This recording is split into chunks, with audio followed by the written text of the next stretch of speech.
Nimefika Geita nikatembelea Black Barber Shop. Baada ya kutembelea Black Barber Shop, inamilikiwa na tajiri yangu, ndugu yangu, kijana mdogo Pio. Katoro pale. Pale ni Katoro. Sasa achaneni na Tanzania shillings. Tuhesabu pamoja. Sogea karibu mlisho. 1 2 3 4 5 6 7 8 9 10 11 12 13 14 15 16 17 18 19 20 21 22 23 24 25 26 27 28 29 30 31. Tajiri huyu hapa anaongea na simu.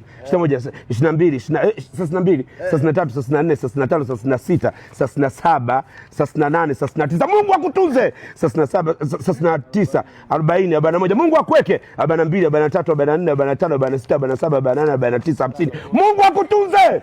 Mungu akutunze. 50 51 52 53 54 55 56 57 58 59 60 61 62 63 64 65 66 67 68 69 70. Mungu akuweke tajiri. Yaani haya masuala katoa 71 72 73 74 75 76 77 78 79. Haya ni masuala ya vijana. Jamani, hii Tanzania shillings. Alafu hii ni Benjamin. Sema Benjamin. Sema Benjamin. Acha hela hiyo. Tutagombana ndugu yangu. Sema Benjamin. Tajiri ndugu yangu. Mimi sina la kukwambia. Mungu akutunze. Mungu akuweke.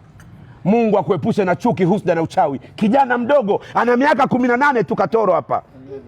Na miezi miwili. Ulijuaje? Miaka 18 na miezi miwili. Uzao wa mama yake, mama alizaa. Sasa jiulize wewe ndugu yangu, ulizaliwa au Unasikia baba? Katoro hakuna tajiri. Wewe unatajitoa hela wewe kama ni tajiri. Hapana, nenda huko bwana wewe. Toa hela. Mtoto tajiri huyu hapa. Wewe sio tajiri.